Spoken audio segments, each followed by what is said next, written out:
Hello, so welcome to a new, sorry if you can see my notifications, video. Today we're going to do something a little different. I think this is I don't know, it depends on when I'm recording this, but this is going to be the first video I've done like this. Or not when I record it, whenever I upload it, because I like to record like 2 weeks before the video actually comes out.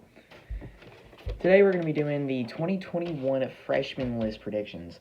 I haven't seen any big YouTuber do this yet, so I was like, okay, I thought I'd do it. And I'm assuming the reason they haven't done it yet is because they haven't done the voting poll thing. But now the last 2 years that they've done it, they've actually done pretty good at picking, and I don't think that's sorry, my bad. I don't think that's necessarily well, of course it's a good thing that they're getting it right, but it's almost hard for them to make wrong decisions. There's just been that many good artists that they could have picked from. Especially 2020s, there was so many people that they could just pick artists from. There was so many people that they could pick, and it would have been really good choices. Some of those on this list. Well, two of them, no, I don't even know which ones are on here. I just realized, one of the people I have scripted, I just realized 24K Golden was on the 2020 list. I am so smart, and you can tell I did a lot of research. I just realized he was on last. Okay, never mind. I already have an artist in my head, and I'll go ahead and cover him first. But of course, as you know, there is 9 members to the XXL 20 freshman list. So I have 9 members. I think before they've done 10, but it's traditionally 9.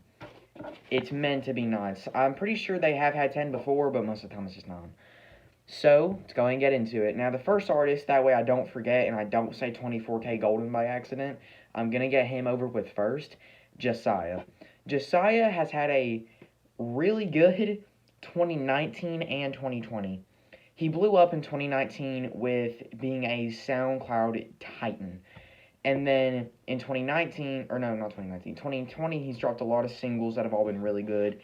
One of them, his newest one, which I forget who it was with, and I forget the title of it, but you literally can't tell a word it's saying, but yet it kind of bumps somehow. Although I don't like the beat that much.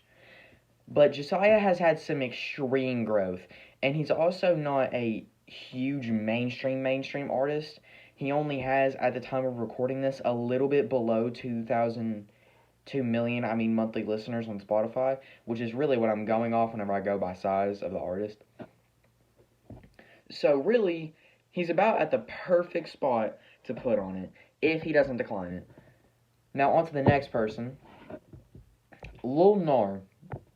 Lil Nas has seen some insane growth. He was actually him and King Von were actually staying at around the same pace of growth. They were growing, having the same amount of monthly listeners for a while. Until, of course, King Von started blowing up really quickly, blowing past Lil Nar. And after King Von's death, he went from around 3 million monthly listeners and doubled to 7 million, which might even be more than what I just said. But Lil Nar still has almost 2 million monthly listeners and has dropped some bangers with some big artists, and like I said, he's had some insane fast growth. His biggest song is whenever he makes another song with Lil Skies. Of course, that song's going to blow up because his last big moment was on the song Death Note with Craig Zen and Lil Skies, with a really good Lil Skies verse, a really good Lil Nar and Craig Zen verse. And his biggest song after that was one of his newer ones that he's promoted very heavy, is Diamond Choker with Lil Uzi Vert, but he also promoted Hey a lot with Lil Keed and Internet Money, which of course with those two people on those two songs, that's a lot of streams already. So Lil Nar might get on the list because of his insane fast growth and him being on a song with Lil Uzi Vert and Lil Keed. On to the next song, or next artist, Tyler Yahweh. The reason I'm actually saying Tyler Yahweh is not because he's that good, but because of the people that he's made songs with. His last 4 singles, I think, have all had features. I think it might be 4. Let me think. I think it might have been 3. But I know for a fact 3. I know at first it was Tommy Lee with Post Malone. Then he had Stuntin' on You with DaBaby. Then he had All the Smoke with Gunna and Wiz Khalifa. So those are 4 very big names that he was able to slap on his songs. And he's had 2 remixes of the Tommy Lee. A remix with Stuntin' on You with DDG and I forget who else. But he hasn't done a remix for All the Smoke yet. But those are still all really big people with the exception of DDG. And he done a remix of Tommy Lee with St. John, which is easily, in my opinion, the best song or the best version. But anyway, he's just had some really big artists on his songs, and he also, I'm pretty sure, has around 5 monthly listeners, or like 5 million monthly listeners. I think that might be wrong. I haven't checked in a while, but he might just make the list because he's just been with big people. On to the next artist, St. John. St. John has the voice of God and works as well with big artists. And he's one person I'd be worried about, though, that might actually decline it or not even get picked, because he's more of an R&B artist, I guess you could say. However, or he's more of a singy type artist. He's kind of on the league with like Chris Brown. However, as well as Chris Brown, St. John works with rappers most 99% of the time. If he has a feature, it's going to be a rapper, which makes me think that might boost him into the XXL's vision. And his last album, While the World Was Burning, was actually my top 10 albums of the year of 2020. It was number 5, which, and in my opinion, is obviously the right opinion. So if you disagree, you're just flat out retarded. You have Down syndrome. I'm just kidding. But anyway, St. John might get picked because he has worked with some big artists, has had insane growth too. Recently, he's been getting a lot of attention. And he almost has more Spotify listeners than Kendrick Lamar, I think. I'm pretty sure Kendrick Lamar has like 23 million and St. John has 20. So he's not that far off. If he can get a popping song again, kind of like the one remix of Roses that gets like 1 billion streams, then he'll easily surpass Kendrick Lamar. On to the next artist, which I was very surprised did not make the 2020 list, but this artist, because of his last album, I'm a lot more shaky than I was last year with wanting him to be on the list, is Stunna for Vegas. The reason I say his last album kind of is the reason I'm a lot more shaky now and a lot less confident he would be the head front of the list. Now, he still very well could be the head of the list. I'm not saying that. However, his last album being kind of bad, which his 2 albums before that were okay. Especially, I feel like he needs to work with features a lot more. That way his albums can be kind of a little more carried, because he can't just rely on like one DaBaby feature and then like at least one other big artist. He can't rely on that. He needs to start getting more people. And I just had to pull my socks up, guys, my bad. He needs to start going to other big people, because he has to make good money. With not getting that many features, having promotion by DaBaby, and having I'm pretty sure he has 5 million monthly Spotify listeners, and has lots of jewelry, he has to be able to make money. So he should be able to pay for more features than he does, especially higher profile, unless he just floods all of his money into DaBaby features. Which, yeah, I get that they're friends, and they probably have tons of songs in the vault. However, I feel like he needs to lay off. I'm sorry, I keep hitting my desk. He needs to lay off of the DaBaby bandwagon and become more of his own artist to really be a confident pick. Now, because of his promotion of DaBaby, and because he is in the perfect spot, he's popping. So he could very well still be a very good decision and pick. I'm not saying that he's not, although I feel like it would help his chances if he just if he got off the DaBaby bandwagon. On to the next artist, which I'm also very confident in, is Lil Loaded. He has had massive growth because of Tommy Craze. His music's fire, too. He drops a lot of music. He is in the perfect spot as well to be picked, and that's honestly it. That's all. That's the only real reasons I have. Oh, and he's worked with some pretty big artists like YG and Emily Chava on remixes of Block Baby and Block Baby and I forgot what YG. I forgot what YG was featured on of a remix. I forgot. He's also worked with artists like Polo G before too. So that helps his chances a lot. This next artist, I'm almost 100% sure will make the 2021 list if he doesn't decline it, is Snot. Snot has had insane growth and has so many freaking bangers that it's insane. Snot is in the perfect spot right now. He flipped from not many people knowing his name.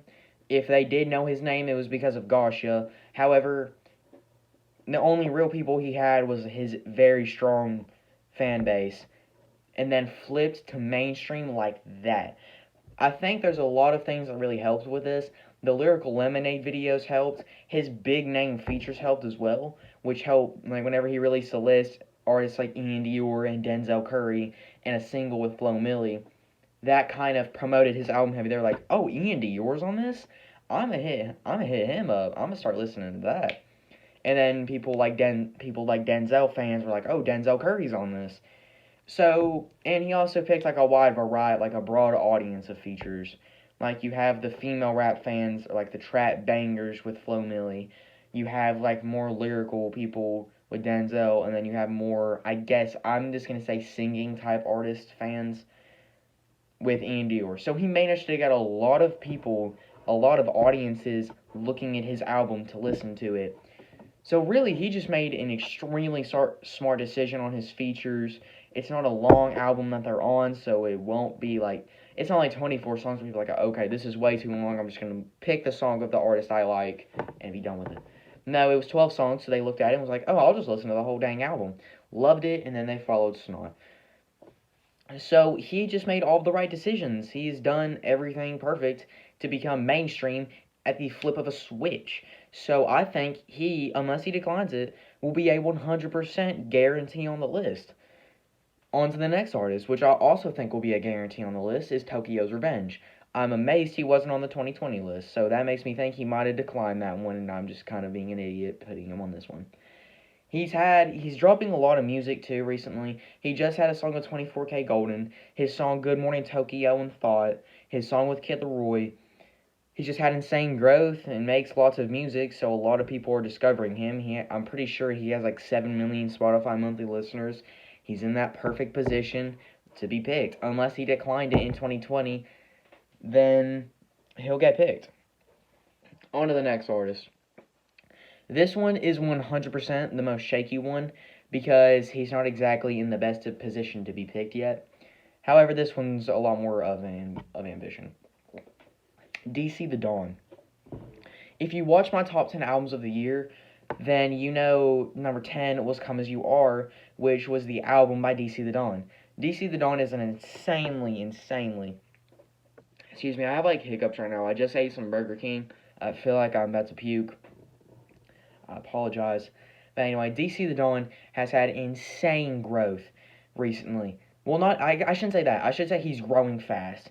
He is getting, every time he drops a song, he gains more Spotify monthly listeners on an average. Right now, I haven't done the math, but whenever he's like in between dropping songs and not dropping songs, whenever he's in between the dropping, in that middle area where people are just normally listening to his music because they're fans, is around 500,000 monthly listeners. However, I believe whenever he drops another song, every time he drops another song, that average goes up. So he's growing fast.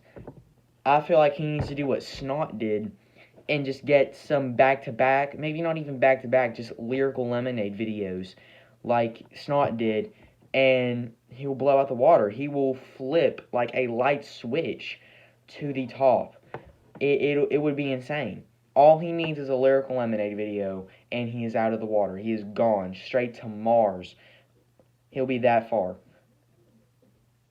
He's just so good, too. It's not even that. He's just freaking fantastic. Like, I'm not joking. All he needs is one Lyrical Lemonade video. That's all he needs. Anyway, guys, thank you for watching this video. I'd be pretty pumped if I got all of these right. Now, I'm pretty sure the only artist that probably won't make it without, like, he won't even be asked is probably DC the Dawn because of how kind of smaller he is. Tokyo's Revenge might have declined. Snot might have declined. St. John might not even get picked because he's more of a sinky artist. Also, he might decline. He might be too big. They might not even ask him because he's too big. However, if all of these artists get asked, or out of just getting asked, not considering declining, I think all of them, except DC the Dawn, will make it. Because that's without them declining. If they decline, then I'd say St. John will probably decline. Tokyo's Revenge will probably decline, and Snot might decline. But out of that, let's just hope all of these artists I said say correct. Like, heck yeah, we'll be on the list. Then we might have the best list we've had the entire time. Well, recently, I should say. Recently, not of all time. Recently. 2016, to me, was easily, like, in my opinion, out of, like, the type of music that I like, 2016 was easily the best year for me. Because you had Lil Uzi, you had Lil Yachty, you had 21 Savage, you had Denzel Curry, you had designer music back then, you had Lil Dicky, you had just all of those, you had Kodak Black, which for me wasn't that big, but for most people it was, which easily led to the best cypher we've had. It was just that new wave that I love so much. But anyway, besides that, thank you guys for watching this video. Like, comment, subscribe, and listen to the new song I just made, Blowing Out Fumes. Go listen to it. I'm dropping an EP next week with those two songs that have been released, KTW and Blowing Out Fumes. And I'm going to drop 2 more songs. One of them is called Raw, and one like Raw, like R-A-W, and the other one's called Marry the Money. So guys, I will see y'all later. And also, peek the socks. I'm wearing milk and cookie socks. I'm the biggest Chad.